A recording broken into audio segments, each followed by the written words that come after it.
Question number 1 है constructivist classroom is, रचनावादी कक्षा है। रचनावादी पूरा आपका सिलेबस रचनावाद पे बेस्ड है, चाहे वो एनसीएफ हो, आपकी नेशनल एजुकेशन पॉलिसी हो, बहुत सारे प्रिंसिपल्स हैं रचनावाद के जिनको फॉलो करती है। रचनावाद बेसिकली बच्चा कंस्ट्रक्ट करे नॉलेज को एक्टिवली। रचनावादी भी हम दो प्रकार के पढ़ते हैं, एक रेडिकल कंस्ट्रक्टिविस्ट जो प्याजे हैं और दूसरे हैं वाइगॉस्की। ये देखने में आसान लगेगा, इसमें गलती बहुत लोग करेंगे, है ना। तो अगर मैं बात करूं कंस्ट्रक्टिविस्ट जो क्लासरूम है यानी जहां ज्ञान की रचना होनी चाहिए, वो किस पे फोकस्ड होगा? एक्टिविटी यानी गतिविधि केंद्रित होगा, स्टूडेंट फोकस्ड यानी छात्र केंद्रित होगा, या क्वेश्चन फोकस्ड यानी प्रश्न केंद्रित होगा, या फिर टीचर फोकस्ड यानी शिक्षक पे केंद्रित होगा। अब आपको इतना तो पता है कि रचनावाद है तो टीचर पे फोकस्ड तो नहीं होगा, सिर्फ क्वेश्चन पे फोकस्ड तो नहीं होगा, फिर या तो एक्टिविटी फोकस्ड है या स्टूडेंट फोकस्ड है। इसमें कई लोग जो हैं कंफ्यूज रहते हैं, कह रहे हैं कि ये स्टूडेंट फोकस्ड होना चाहिए 47% लोग, गतिविधि केंद्रित होना चाहिए ऐसा 51% लोग कह रहे हैं।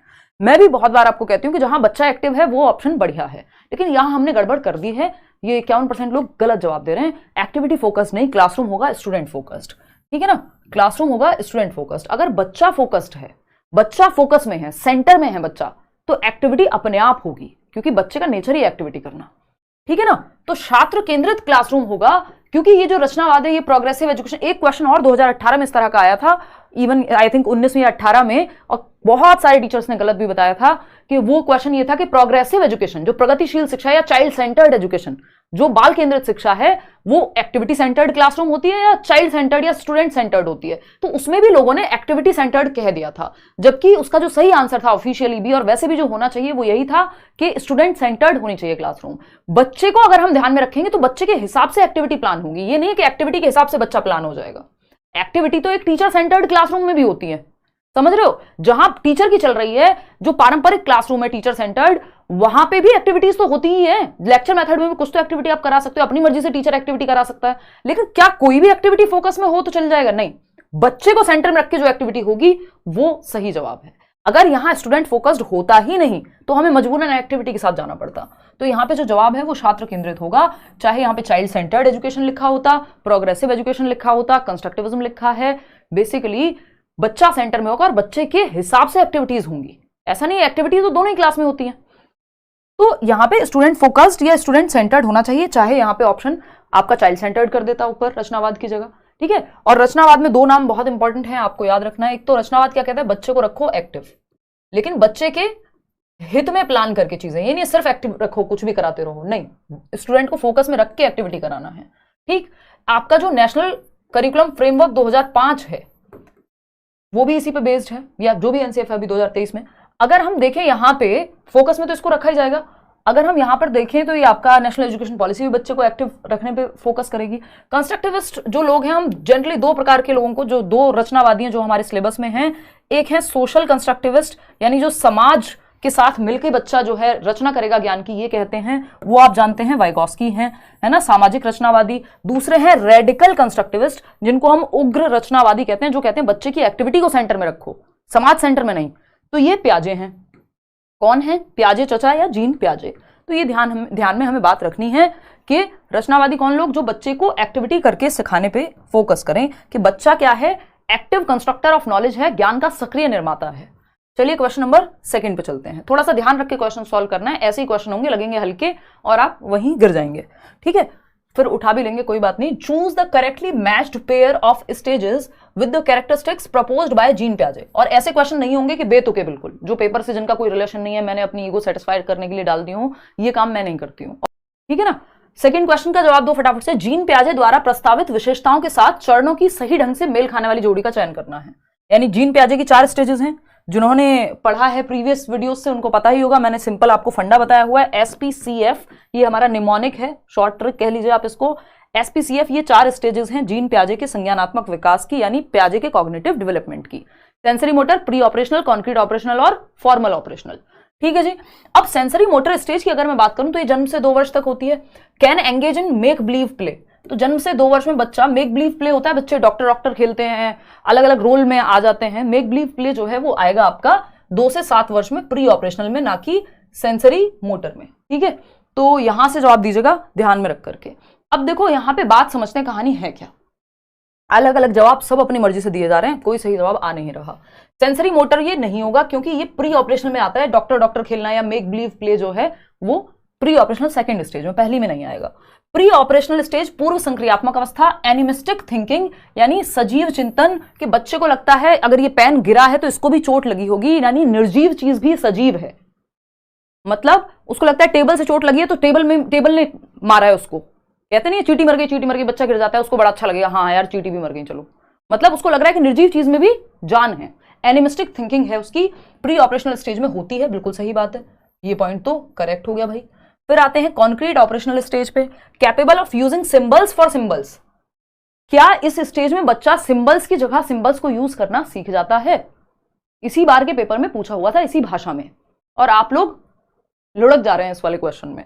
Capable of using symbols for symbols, इसका मतलब है एब्स्ट्रैक्ट थिंकिंग कर पाएगा, सिंबल को सिंबल की जगह रख करके देख पाएगा। अमूर्त चिंतन नहीं भाई, सिंबल्स यूज करना पहली बार सीख जाता है प्री ऑपरेशनल में 2 से 7 में, लेकिन सिंबल्स को सिंबल्स की जगह पे रख के देखना वो 11+ ईयर्स में सीखेगा। फॉर्मल ऑपरेशनल के लिए होता है ये बात सही, यहां पे ये गलत हो गया है ना।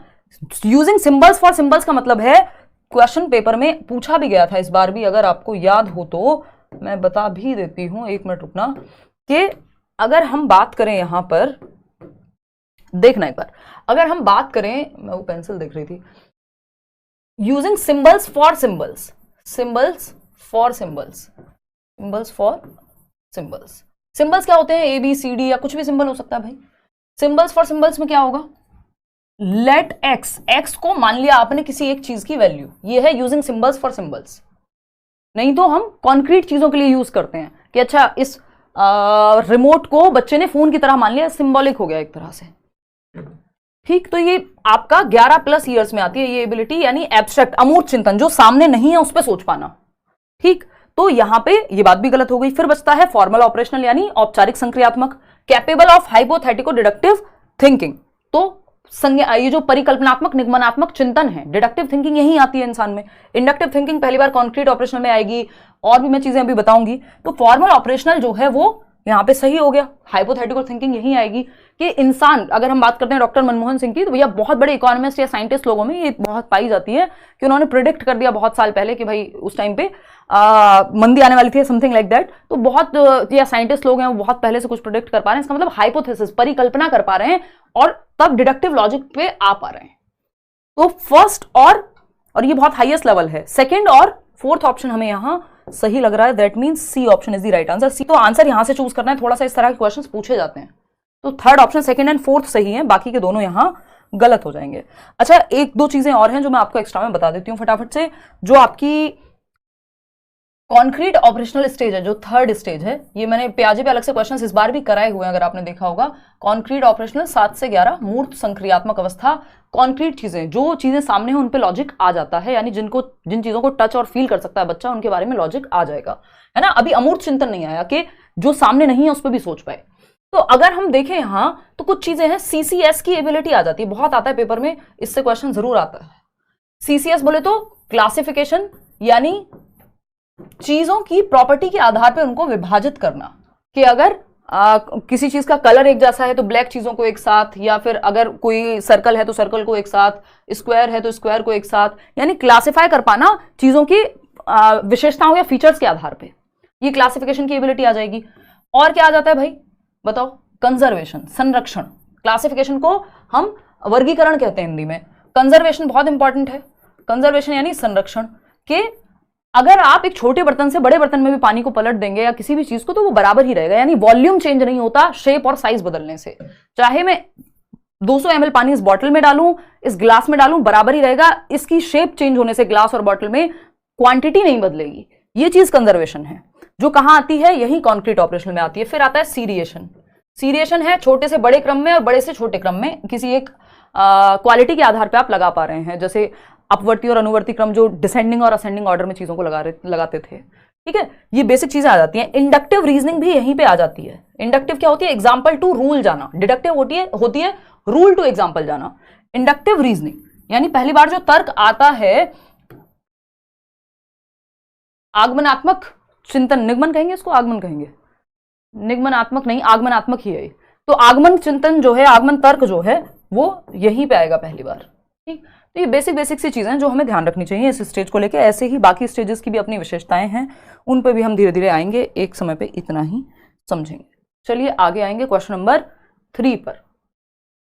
थोड़ा सा देखिए, इसके बाद एक क्वेश्चन आसान लगाएंगे, कोई बात नहीं। देखो एक बार फटाफट से करो। क्वेश्चन नंबर 3 देखिएगा। अगर मैं देखूं यहाँ पे क्या पूछा है क्वेश्चन में, कॉलम ए को कॉलम बी से मैच करना है, सिंपल बात, ठीक। गिफ्टेड बच्चा, गिफ्टेड चाइल्ड, बहुत प्रकार के बच्चे होते हैं। लैक्स रीडिंग फ्लुएंसी, नहीं भाई गिफ्टेड है तो उसकी तो क्षमताएं ज्यादा बेहतर होती हैं, तभी तो गिफ्टेड कह रहे हैं हम उसको। उसकी मेंटल एबिलिटी, उसकी याद रखने की क्षमता, उसकी चीजों को समझने की क्षमता, ये सब बहुत ज्यादा होती है। ठीक है राहुल, धन्यवाद। तो राहुल केशरवानी फटाफट से बताओ, गिफ्टेड तभी तो कह रहे हैं जब उसमें कोई खास क्षमता है, उसके अंदर कुछ गिफ्टेड है, तभी तो हम उसको गिफ्टेड कह रहे हैं, मतलब हमें मिला है ईश्वरीय शक्ति जैसा, ठीक। तो गिफ्टेड की अगर हम बात करें तो वो जल्दी से सीखता है, ability to learn quickly and independently. बल्कि अगर आपने इनको अच्छे से या चैलेंजिंग क्वेश्चन नहीं दिए तो बोर हो जाएंगे बच्चे जो गिफ्टेड हैं। इनका मानसिक स्तर या मेंटल एबिलिटी ज्यादा है नॉर्मल से।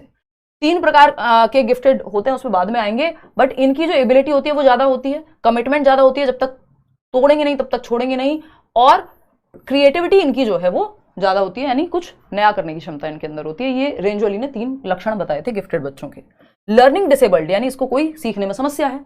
लैक्स रीडिंग फ्लुएंसी, हो सकता है भाई। क्रिएटिव बच्चा, क्रिएटिव बच्चा तो कुछ ओरिजिनल सॉल्यूशन निकालेगा, कुछ नया सोचेगा, नोवल सोचेगा। एडीएचडी वाला बच्चा है तो उसका ध्यान एक जगह पे नहीं टिकेगा, वो टेंडेंसी उसकी डिस्ट्रैक्ट होने की ज्यादा है। तो आपका जो लर्निंग डिसेबल्ड है वो इसमें डिसलेक्सिया हो सकता है कि उसको पढ़ने में फ्लुएंसी नहीं है। तो सिंपल है, गिफ्टेड फर्स्ट का हो गया फोर्थ, फर्स्ट का फोर्थ हो गया। फर्स्ट का फोर्थ कहीं दिख रहा है भाई, डी डी डी है, ये एक ही जगह पे है, तो इस ऑप्शन को तो एलिमिनेट कर देंगे। फिर आएंगे सेकंड पे, लर्निंग डिसेबल्ड। लर्निंग डिसेबल्ड तो हम ए के साथ जा रहे हैं, तो ए यहां पर है, ठीक है जी, डी के बाद ए। फिर थर्ड ऑप्शन है क्रिएटिव का। क्रिएटिव जो है वो आपका ओरिजिनल थिंकर होगा, यानी यहां पे हो गया सेकंड ऑप्शन बी, ठीक है। फिर आगे आपका एडीएचडी, तो यहाँ पे एडीएचडी वाले बच्चा जो है वो डिस्ट्रैक्ट बहुत जल्दी होता है, अटेंशन में कमी होती है उसके, तो उसको पार्ट्स में तोड़ के आपको चीजों को समझाना होता है। 30 मिनट का काम उसको एक साथ नहीं देते, 5-5 मिनट के 6 हिस्सों में तोड़ देते हैं, क्योंकि वो ज्यादा देर टिक के बैठ नहीं पाता, attention deficit hyper activity disorder वाला बच्चा, ठीक। तो second option is the right answer. आगे बढ़ेंगे क्वेश्चन नंबर 4 पर। ये थोड़ा सा आसान लगना चाहिए आप लोगों को क्वेश्चन, फटाफट से बताएंगे आप लोग एक बार। Question number 4, repeatedly asking children. एक एक क्वेश्चन इंपॉर्टेंट है आज का, क्वेश्चन नंबर 1 से लेकर 32 तक हर तरह का आपका टॉपिक रिवाइज हो जाएगा पूरे सिलेबस में, और क्वेश्चन भी आपके बहुत तरह के बन जाएंगे, तो इसके बाहर फिर दिक्कत नहीं होगी अगर आप ये सारे कॉन्सेप्ट क्लियर हैं आपके। तो ओह गॉड, देखिएगा फटाफट। क्वेश्चन नंबर 4 देखिए, repeatedly asking children to engage in learning activities either to avoid punishment और टू गेन रिवॉर्ड। यानी आप बच्चों को लर्निंग एक्टिविटी में एंगेज करने को कह रहे हैं कि भैया कुछ सीख लो, पढ़ लो। क्यों? क्योंकि या तो रिवॉर्ड मिलेगा या फिर पनिशमेंट मिलेगी। या तो पापा कहेंगे कि तुम निकलो घर से, तुम्हारी नौकरी नहीं लग रही है, या शादी कर देंगे तुम्हारी, ये है पनिशमेंट। कुछ लोगों के लिए रिवॉर्ड भी हो सकता है शादी करना, बट पनिशमेंट हो गया जनरली।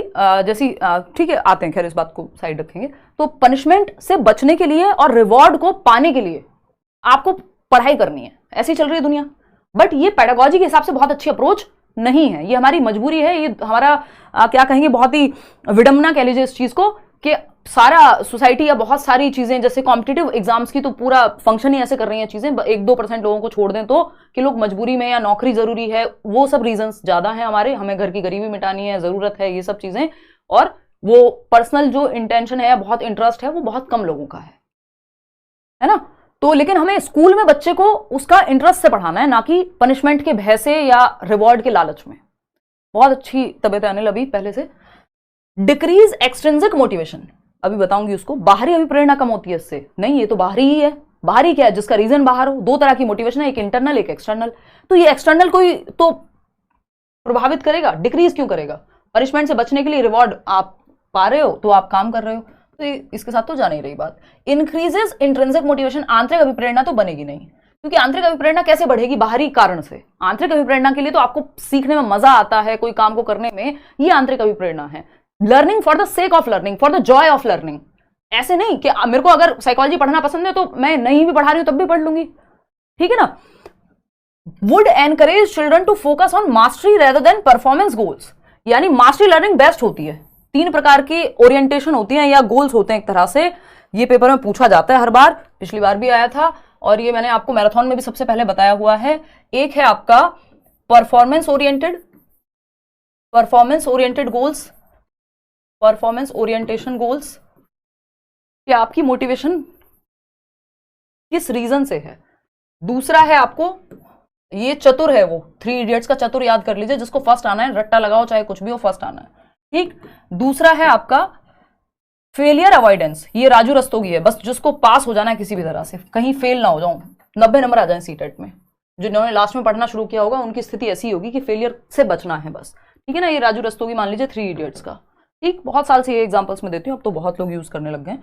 फिर आता है मास्टरी ओरिएंटेशन, पारंगत बनना है आपको, मास्टर बनना है किसी चीज में, तो ये बेस्ट है मास्टरी ओरिएंटेशन, क्योंकि यहाँ पे ये रेंचो है, जो रणछोड़ दास छाछड़ जो भी उसमें दिखाए गए हैं 3 इडियट में कैरेक्टर, एक्चुअल में भी वो एग्जिस्ट करते हैं लद्दाख में, तो ये सोनम वांगचू, तो ये मास्टरी ओरिएंटेशन पे थे मूवी में पूरे, कि इनको सीखने में मजा आ रहा है, डिग्री मिल रही है नहीं मिल रही है, बाकी सब चीजें सेकेंडरी हैं, तो ये बेस्ट है बच्चे के लिए कि उसको इंटरेस्ट आए सीखने में, वो मास्टरी के लिए, कि वो बेहतर कर पाए किसी चीज में। एग्जैक्ट क्वेश्चन आया हुआ है और आता है हर बार, एक क्वेश्चन जरूर आएगा, ठीक। परफॉर्मेंस यानी परफॉर्म करना है, फर्स्ट आना है, कुछ भी करके, रट के आओ, पढ़ के आओ, जो करके आओ।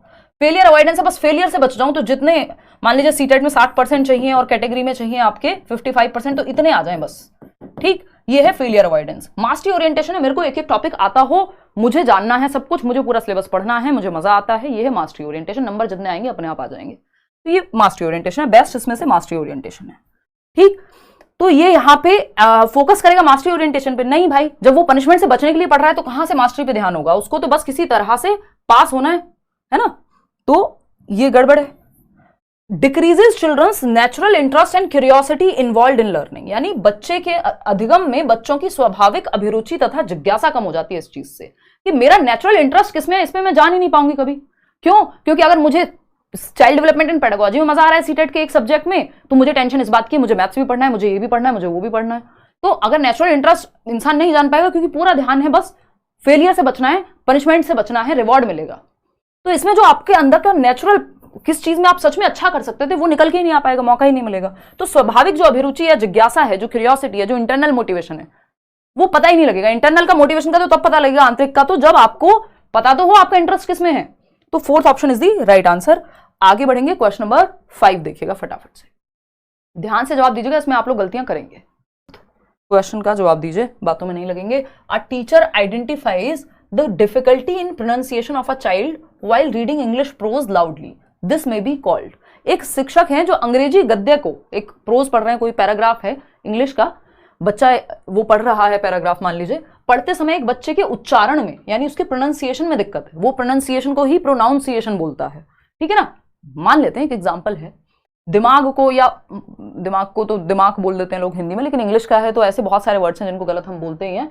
एक बच्चे के उच्चारण में कठिनाई की पहचान करता है, इसे कहा जा सकता है क्या? यानी बच्चा एक पैराग्राफ पढ़ रहा था, टीचर ने देखा कि उसको कहीं कहीं उच्चारण में दिक्कत है, तो ये क्या है? कठिनाई की पहचान हुई है। यहाँ पे कठिनाई की पहचान की है टीचर ने, कहां पे? पढ़ते समय।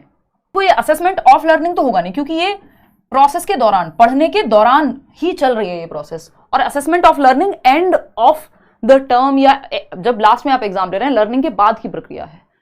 सबमेटिव असेसमेंट का हिस्सा हम इसको कहते हैं, योगात्मक मूल्यांकन का, जो जजमेंट के लिए होता है एक तरह से। यहाँ पे ये ड्यूरिंग द प्रोसेस है, जब पढ़ाई की प्रक्रिया वो पढ़ रहा है और डिफिकल्टी को देखा है, तो ये ऑप्शन तो हट जाएगा, असेसमेंट ऑफ लर्निंग तो होने से रहा, ठीक। असेसमेंट फॉर लर्निंग और सबमेटिव इवैल्यूएशन ही होगा नहीं, क्योंकि एस्से का पार्ट है, तो डिफिकल्टी पहचानी है, डिफिकल्टी नहीं पहचानी जाती। सबमेटिव इवैल्यूएशन में सीधा बता दिया जाता है इतने % नंबर आए हैं, जैसे हाफ ईयरली या ईयरली टर्म एंड एग्जामिनेशंस।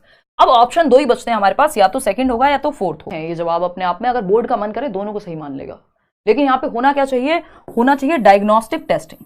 और ये डायग्नोस्टिक टेस्टिंग एक तरह से हिस्सा है असेसमेंट फॉर लर्निंग का ही, लेकिन ये एग्जैक्टली यहाँ पे क्या हुआ है? डायग्नोज हुई है प्रॉब्लम। हालांकि डायग्नोस्टिक टेस्टिंग जो है इस इंटेंट से बनाई जाती है कि बच्चा जो है उसकी कमी को पता लगाया जा सके, उसमें समस्या है कहाँ। जैसे मान लीजिए मेरी तबीयत खराब रही, वीकनेस थी बहुत ज्यादा, तो मैंने टेस्ट कराया, रिपोर्ट्स में पता लग गया कि भैया आयरन 17 है, हीमोग्लोबिन 9 है, और ये चीजें हिली हुई हैं, ठीक, डायग्नोज हो गया। तो पहले पता करेंगे आप एज अ टीचर, और फिर रेमेडी देंगे। तो डायग्नोस्टिक टेस्ट के बाद हमेशा रेमेडियल टीचिंग होती है, ये भी हमें ध्यान में रखना है। डायग्नोसिस में क्या है? आप गैप्स का पता लगाते हैं, गड़बड़ हुई कहां, ठीक, दिक्कत है कहां। फिर अब 2 महीने बाद कल मैंने फिर से टेस्ट कराया, तो हीमोग्लोबिन एकदम 12.3, इतना हुआ नहीं है पिछले 14 सालों में, 14 साल, हाँ लगभग मैं बुलंदशहर में थी जब ललिता प्रसाद में, वो वैसे होता था स्कूल में टेस्ट हमारा, वो लगा के पिन चुभ के पता लगता था हीमोग्लोबिन। उसके बाद से आज तक 12.3 हुआ नहीं था, तो ये हो गया है। और जो 17 आयरन था वो हो गया 82। तो पार्टी वाला माहौल है मेरे दिमाग में, इसलिए मैं आपके सामने आ चुकी हूँ, है ना। थोड़ा वीकनेस है अभी भी, बट क्योंकि थोड़ी बहुत चीजें ऊपर नीचे हैं। तो ये डायग्नोज हुआ है, कैसे हुआ है डायग्नोज? टेस्ट के थ्रू, ठीक है ना। तो अगर हम देखें, a teacher identifies the difficulty in pronunciation, difficulty को आइडेंटिफाई किया गया है उच्चारण में while reading English prose loudly, जब ये प्रक्रिया चल रही थी, ठीक है। तो ये चल रही थी, तो असेसमेंट फॉर लर्निंग के दौरान ही होगा, ये असेसमेंट फॉर लर्निंग का ही पार्ट है। लेकिन ये एग्जैक्टली है क्या? दिस में बी कॉल्ड, क्या कहेंगे इस चीज को जहां आपने पहचान की है? तो ये डायग्नोस्टिक टेस्टिंग कहलाएगी। अगर ये ऑप्शन नहीं होता तो हम चले जाते सेकंड के साथ।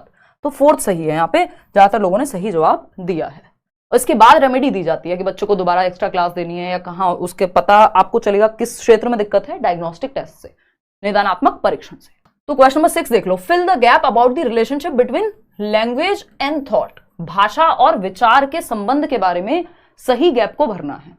जीन पियाजे और वाइगोस्की इस चीज में अलग सोचते हैं। तो वाइल जीन पियाजे बिलीव्स डैश इन्फ्लुएंसेस डैश, तो जीन पियाजे क्या मानते हैं? कॉग्निशन लैंग्वेज को इन्फ्लुएंस करता है, यानी जो आपका संज्ञान है वो आपकी भाषा को प्रभावित करेगा। यानी जैसे जैसे बच्चे का दिमाग डेवलप होता है, अपने आप से भाषा भी जो है उसकी वो डेवलप होनी शुरू होती है। ठीक लग रही है बात? या लैंग्वेज कॉग्निशन को, नहीं उल्टा हो जाएगा, वो तो कॉग्निटिव डेवलपमेंट की बात करते हैं, उससे फिर वो कहते हैं पहले थॉट आता है और फिर लैंग्वेज आती है। और थॉट किसका पार्ट है? थिंकिंग किसका पार्ट है? कॉग्निटिव डेवलपमेंट का, कॉग्निशन का। समझ पा रही हो कितनी डीप बात हो गई, है ना? कि कॉग्निशन का पार्ट क्या? थिंकिंग, रीजनिंग, प्रॉब्लम सॉल्विंग, ये किसका पार्ट है? कॉग्निशन का। तो हम यहां अगर थॉट लिखा होता तब भी बात वही थी, यहां कॉग्निशन लिखा है, इसका मतलब थिंकिंग के बाद लैंग्वेज डेवलप होती है, ठीक है। तो यहां पे हम ये मान सकते हैं। और कोई है ऑप्शन? एनवायरमेंट का कोई सेंस नहीं बनेगा, थॉट और हेरिडिटी नहीं हो सकता, सेकंड ऑप्शन यहां लैंग्वेज होना चाहिए था फिर। तो ये कोई और ऑप्शन बन नहीं रहा। तो अगर मैं देखूं यहां पे कॉग्निशन, जीन पियाजे बिलीव्स कॉग्निशन इन्फ्लुएंसेस लैंग्वेज, यानी जो थॉट है वो लैंग्वेज को प्रभावित करता है। लेव वाइगोस्की सजेस्ट दैट लैंग्वेज, जो भाषा है, वाइगोस्की कह रहे हैं कि जो भाषा है वो कॉग्निशन को डेवलप करती है, यानी लैंग्वेज क्या है? ग्रेटेस्ट टूल है संज्ञान के विकास के लिए, ऐसा वाइगोस्की कहते हैं कि लैंग्वेज एक टूल है। फिर से समझ लीजिए, भाषा और विचार के संबंध में अगर हम देखें तो पियाजे का मानना है कि संज्ञान को प्रभावित करता है विचार, संज्ञान से आपकी भाषा प्रभावित हो रही है, ठीक है, और भाषा से संज्ञान डेवलप हो रहा है, ऐसा कौन कह रहा है? वाइगोस्की। संज्ञान क्या है भाई? जो भी काम दिमाग से हो रहे हैं वो सब कॉग्निशन में आते हैं, जैसे थिंकिंग, रीजनिंग यानी सोचना, चिंतन करना, जो है आपका तर्क करना, रीजनिंग करना, आपका इमेजिनेशन, मेमोरी, परसेप्शन, जितने भी काम दिमाग से संबंधित है, लैंग्वेज भी आपकी कॉग्निशन के अंदर ही आती है। और दोनों ने कॉग्निटिव डेवलपमेंट की थियरी दी है, पियाजे और वाइगोस्की ने, ठीक है ना। अब इसको थोड़ा समझ लेते हैं। फर्स्ट ऑप्शन यहां करेक्ट हो गया। अब लैंग्वेज एंड थॉट का थोड़ा सा रिलेशनशिप देख लेते हैं। तो लैंग्वेज और थॉट, लैंग्वेज एंड थॉट का जो रिश्ता है क्या कहलाएगा, समझिए जरा। तो लैंग्वेज यानी भाषा, थॉट यानी विचार, आपको पता ही है, थिंकिंग एक तरह से। पियाजे कहते हैं, पियाजे और वाइगोस्की इस चीज में डिफर करते हैं या उनके विचार इसको लेकर के अलग हैं। पियाजे, वाइगोस्की दो रचनावादी लोग हैं। वाइगोस्की सोशियो कंस्ट्रक्टिविस्ट हैं, समाज के साथ बच्चा एक्टिविटी करके सीखेगा। पियाजे कहते हैं बच्चा खुद से एक्टिविटी करके सीखेगा, बाकी सारी चीजें सेकेंडरी हैं, ठीक। तो पियाजे कह रहे हैं थॉट कम्स फर्स्ट, या thought not only comes first, यानी विचार सिर्फ पहले नहीं आता। यानी जब मैंने इस पेन को देख करके पेन बोलना नहीं सीखा तब भी मेरे दिमाग में कुछ तो चल रहा है इसके बारे में, वो विचार है। तो विचार पहले आया और विचार ने सुनिश्चित किया, प्रोसीड किया पहले तो लैंग्वेज को। Thought not only proceeds language but also determines it, मतलब विचार न केवल भाषा से पहले आता है बल्कि भाषा को सुनिश्चित भी करता है। यानी जब मैं बोल रही हूं भाषा, लैंग्वेज, उससे पहले मेरे दिमाग में विचार है, और विचार पहले आया क्योंकि किसी चीज को बोलने से पहले मैं सोचूंगी, और वो सोचना निर्धारित करेगा कि मैं क्या बोलूंगी। तो विचार ने निर्धारित किया कि लैंग्वेज क्या होगी, ठीक है ना। ये पियाजे कह रहे हैं कि विचार पहले आएगा फिर भाषा आएगी, और विचार जो है भाषा को सुनिश्चित करेगा। वाइगोस्की इसका उल्टा बिल्कुल नहीं कह रहे हैं, है ना। पियाजे कह रहे हैं थॉट यानी कॉग्निशन डेवलप होगा आपका, जैसे जैसे आपका दिमाग डेवलप होगा, थॉट डेवलप होगा, आपकी लैंग्वेज भी डेवलप होगी, ठीक। वाइगोस्की कह रहे हैं कि थॉट और लैंग्वेज इंडिपेंडेंट होते हैं, यानी पैरेलली चलते हैं, समानांतर रूप से, एक समय के बाद मर्ज हो जाते हैं एक दूसरे में। दूसरी बात ये कह रहे हैं कि लैंग्वेज से लैंग्वेज से दिमाग का विकास होगा, क्योंकि आपने भाषा सीखी, उस भाषा से आप अच्छी किताबें पढ़ेंगे, अच्छे लोगों की बातें सुनेंगे, चर्चा करेंगे, डिस्कशन करेंगे, डिबेट करेंगे, तो आपका दिमाग भी डेवलप होगा। हम कहते हैं ना, जैसे लोगों में हम रहते हैं वैसे बन जाते हैं। कैसे? भाषा के माध्यम से। तो लैंग्वेज से कॉग्निशन डेवलप होता है, भाषा से दिमाग विकसित हो रहा है, संज्ञान विकसित हो रहा है, आपकी सोचना, समझना, सीखना, ये सारी चीजें विकसित हो रही हैं, ऐसा वाइगोस्की कह रहे हैं। पियाजे कह रहे हैं नहीं, कॉग्निशन से लैंग्वेज डेवलप हो रही है। समझ पा रहे हो ना अंतर? तो इस चीज को थोड़ा सा ध्यान रखना है, ये दोनों थॉट और लैंग्वेज को लेकर अलग सोचते हैं, बाकी बहुत सारी चीजों में सिमिलर भी हैं। क्वेश्चन नंबर 7 देखिएगा, eight which stage of Lawrence Kohlberg. अच्छा, पियाजे का आपको पता है वो हेरिडिटी को इंपॉर्टेंस देते हैं, वाइगोस्की सोशल एस्पेक्ट्स को बहुत ज्यादा महत्व देते हैं। फटाफट से बताइएगा question number 7, eight which stage of Lawrence Kohlberg theory of moral development do children ignore the intention of others and instead focus on the fear of authority and negative consequences. यानी लॉरेंस कोहलबर्ग का नैतिक विकास का सिद्धांत है। एक question minimum आता है और 2 भी आ जाते हैं, ठीक है ना? तो हाँ, पहले अंडा आया कि मुर्गी, नहीं, इसमें पता लग जाएगा। ये थोड़ा सा हाँ कंफ्यूज तो करता है, बट समझ सकते हैं आप। लॉरेंस कोहलबर्ग के नैतिक विकास के सिद्धांत के किस चरण में बच्चे दूसरों के इरादों को नजरअंदाज कर देते हैं कि दूसरों का क्या इरादा है या इंटेंशन है, कि इंटेंशन, मान लीजिए मुझसे ये पेन गिरा, तो क्या मैं इसको गिराना चाहती थी या गलती से गिर गया, तो उनको इरादों, इंटेंशन से उन्हें कोई मतलब नहीं है, पेन गिरा, मैंने गलती की है, बात खत्म, ठीक, को नजरअंदाज करते हैं और इसके बजाय अधिकार और नकारात्मक परिणामों के डर पर ध्यान देते हैं कि भाई पेन गिर गया अगर, या ये ग्लास गिर गया मुझसे, तो मम्मी बहुत डांटेंगी, वो चाहे आपकी गलती हो उसमें नहीं हो, इंटेंशन क्या है ये नहीं कोई समझेगा। ये कौन सी उम्र में होगा? पहली स्टेज में, जिसको पनिशमेंट एंड ओबीडियंस ओरिएंटेशन कहते हैं, या कन्वेंशनल लेवल जिसको हम पारंपरिक स्तर कहते हैं। दंड से बचने के लिए आज्ञा का पालन, इंटेंशन पे ध्यान नहीं है, पीछे इंटेंट क्या है, ठीक है जी। चलिए आते हैं, इस पर ज्यादा चर्चाएं नहीं करेंगे, फिर बहुत ही लंबा खिंच जाएगा। देखना क्वेश्चन नंबर 8, जिनको भी ये सब चीजें बहुत डिटेल में चाहिए प्लीज मैराथन देख लो, 6 घंटे 6.5 घंटे की मैराथन है, सारा कुछ कंप्लीट हो जाएगा। यहीं पे यूट्यूब पे आप सर्च करोगे CDP marathon by Himanshu Singh, अभी जनवरी में ही कराई थी, कोई सिलेबस में चेंज नहीं है तब से। एक सेशन देख के 30 आउट ऑफ 30 आराम से आ जाएंगे अगर ढंग से देख लोगे तो, और थोड़े क्वेश्चन भी सॉल्व कर लेना। In the light of contemporary theories of intelligence such as that of Howard Gardner, which of the following statements is not correct. यानी गलत कौन सा ऑप्शन है, गलत को पहचानना है। फटाफट से बताइए। बुद्धिमत्ता के समकालीन सिद्धांतों, जैसे कि हार्वर्ड गार्डनर ने जब बुद्धि के सिद्धांतों की बात की है, बुद्धि के बारे में उन्होंने बात की है, तो कौन सी बात ऐसी है जो गार्डनर नहीं करते हैं, जो गार्डनर के विषय में गलत है, गार्डनर ने जो बात नहीं की है। तो हार्वर्ड गार्डनर एक साइकोलॉजिस्ट हैं, अमेरिकन, और अभी भी हैं, थोड़े बहुत 90s में हैं, अपने 90 साल प्लस के हो गए।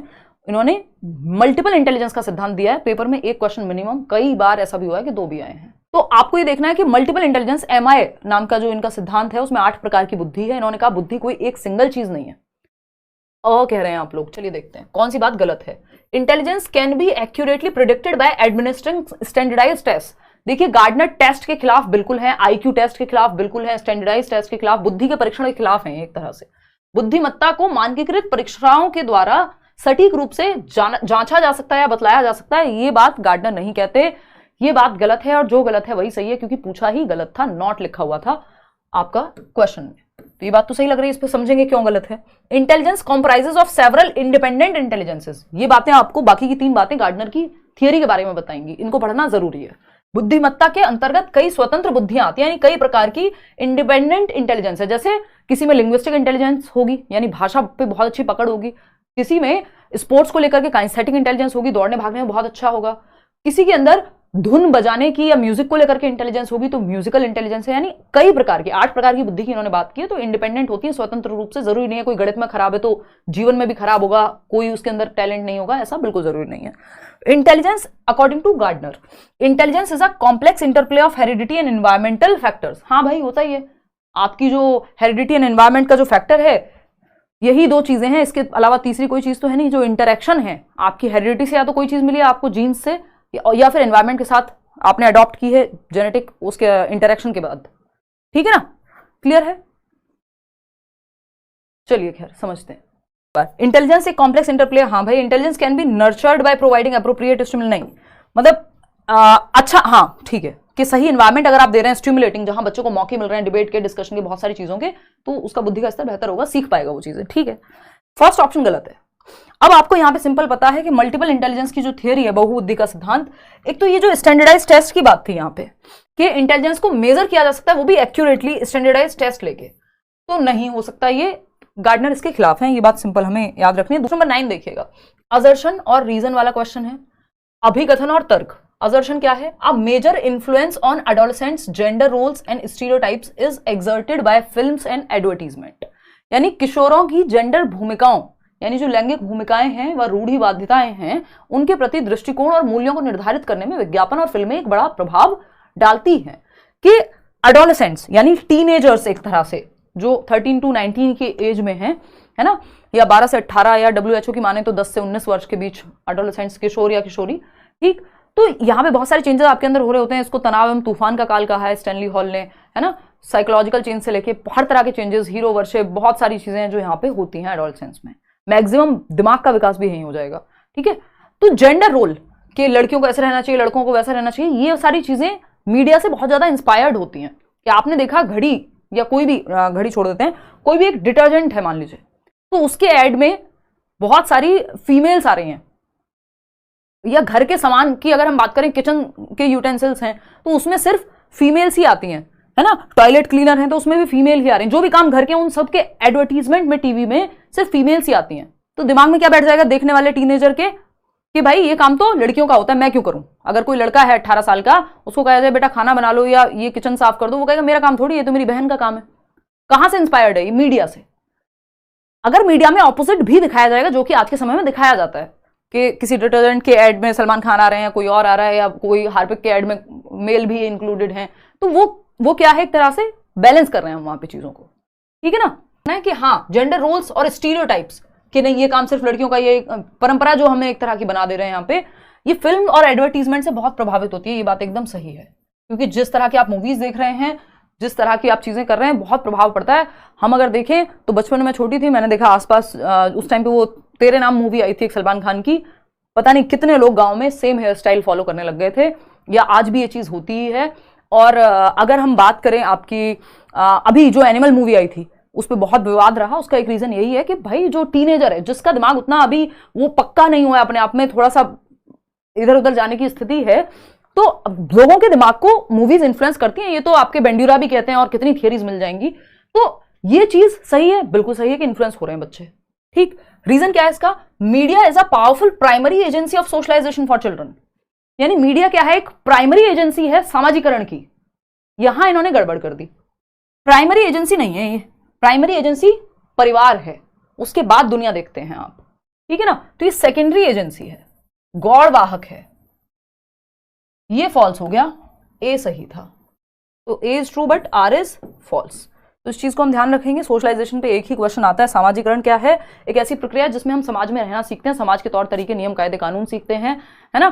कैसे रहना है, कैसे बोलना है, कोई घर पे आए तो पानी पूछना है, नमस्ते करनी है, ये सब हम सामाजिकरण से ही सीखते हैं। या कोई अगर किसी और धर्म से है तो वो कुछ और कहेगा, तो ये सब हम सामाजिकरण से सीखते हैं। और सामाजिकरण की प्रक्रिया में सबसे पहले जो भूमिका आती है वो आती है परिवार की, परिवार में भी सबसे पहले मदर की। तो सोशलाइजेशन में अगर हम कहें प्राइमरी, हालांकि जिम्मेदारी सभी की है, इसमें सिर्फ मदर की जिम्मेदारी नहीं है। सेकेंडरी यानी प्राथमिक वाहक सामाजिकरण की एजेंसीज हैं जिनके माध्यम से सामाजिकरण या समाज में रहना सीख रहा है बच्चा। दूसरा है गौड़ वाहक, सेकेंडरी एजेंट्स ऑफ सोशलाइजेशन और प्राइमरी एजेंट्स ऑफ सोशलाइजेशन। एक क्वेश्चन आता ही है। फैमिली है प्राइमरी में, परिवार, और परिवार इसमें इमीडिएट फैमिली, या आप अगर एक बड़ी फैमिली में रहते हैं, नेबरहुड के भी लोग कई बार आ जाते हैं, डिपेंड करेगा। अगर फैमिली के साथ आया हुआ है तो प्राइमरी, अगर ऑप्शन में नेबरहुड स्कूल के साथ आया हुआ है तो सेकेंडरी। तो इतने दो चीजें, दो ऑप्शन यहाँ पे पक्के हैं। अगर स्कूल है तो सेकेंडरी में जाएगा, मीडिया है तो सेकेंडरी में जाएगा। और अगर हम बात करें फैमिली की, नेबरहुड की, कई बार तो फैमिली हमेशा प्राइमरी में होगी, स्कूल हमेशा सेकेंडरी में होगा, ठीक। चलिए खैर आगे बढ़ते हैं। क्वेश्चन नंबर देखना एक बार 10th। क्वेश्चन नंबर 10 देखिए क्या कहता है ये। इन अ क्लासरूम डिस्कशन, एक कक्षा में चर्चा हो रही है ऑन क्रिकेट, क्रिकेट पे चर्चा हो रही है। A teacher is giving more chances to boys than girls, एक टीचर है जो लड़कों को ज्यादा चांस दे रहे हैं खेलने का क्रिकेट लड़कियों के मुकाबले, क्योंकि या चर्चा भी हो रही है, खेलने की तो बाद में आएगी। चर्चा हो रही है कि तुम बताओ क्रिकेट के बारे में, अच्छा वर्ल्ड कप का मैच हुआ था तो लड़कियां और लड़के दोनों हैं, और आपने क्या किया कि एक टीचर हैं आप मान लीजिए, तो आप लड़कों को ज्यादा खड़ा कर रहे हैं, वो ज्यादा अच्छे जवाब दे रहे हो ऐसा भी हो सकता है, क्योंकि अभी तो कल्चरली ऐसी चल रही हैं चीजें, वो स्टीरियोटाइप खत्म थोड़ी हो गया है। तो और टीचर फिर प्रभावित है कि नहीं लड़कों को खड़ा करो, इन्हीं को पता है क्रिकेट के बारे में, अगर ऐसा हो रहा है तब भी। तो एक टीचर जो है ज्यादा चांसेस दे रहे हैं चर्चा में अपनी बात कहने का लड़कों को क्रिकेट के मुद्दे पे, बजाय कि लड़कियों के, उनको कम चांसेस मिल रहे हैं। अगर 3 बार लड़कों को खड़ा किया गया है तो शायद लड़की को एक ही बार खड़ा किया गया होगा क्लास में से किसी एक गर्ल को। ये क्या है? ये स्टीरियोटाइप है, आपको बराबर चांसेस देने हैं। अगर आप किसी भी एक तरफ झुकेंगे, मुद्दा कोई भी हो, तो गड़बड़ होगी। तो ये क्या है? कॉम्बैट कर रहे हैं आप स्टीरियोटाइप को। स्टीरियोटाइप क्या है? जो चीजें चली आ रही हैं वो गलत हैं, सही है, कि लड़के कमजोर होते हैं, सॉरी लड़कियां कमजोर होती हैं, लड़के बहुत ताकतवर होते हैं, या फिर लड़के रोते नहीं है, ये सब क्या है? स्टीरियोटाइप्स हैं, बस ठप्पा लग गया एक तरह से। तो आप कॉम्बैट कर रहे हैं? नहीं, लड़ कहां रहे हैं आप इस रूढ़िवादिता से? लड़ना चाहिए एज अ टीचर आपको, बट नहीं। पार्टिसिपेटिंग जेंडर बायसनेस, यानी सॉरी प्रैक्टिसिंग, आप प्रैक्टिस कर रहे हैं जो लैंगिक पूर्वाग्रह हैं या एक तरफ झुके हुए हैं। बायसनेस में स्टीरियोटाइप आ जाता है कई बार, क्योंकि आप दोनों में से किसी एक तरफ झुके हुए हैं, तो आप बायस्ड हैं लड़कों के प्रति कि उनको ज्यादा मौके दे रहे हैं, तो आप तो स्टीरियोटाइप को प्रैक्टिस कर रहे हैं, बात सही है। एंश्योरिंग जेंडर इक्वालिटी, बराबरी कहां देख रहे हैं आप? यहाँ स्टीरियोटाइप को ब्रेक कर रहे हैं। कहां ब्रेक कर रहे हैं? आप कहते कि हम लड़कियों को ज्यादा मौका देंगे इसमें, तो एक बार को हम कह सकते थे, हालांकि इस चीज में दोनों को मौका मिलना चाहिए था। तो प्रैक्टिसिंग जेंडर बायसनेस, आप लैंगिक पूर्वाग्रहों को देखो, यहाँ पे स्टीरियोटाइप और बायसनेस एक साथ नहीं दिखेगा आपको, तो आप तो बायसनेस को, अगर यहाँ स्टीरियोटाइप होता तो वो भी सही हो जाता, दोनों एक साथ नहीं देगा।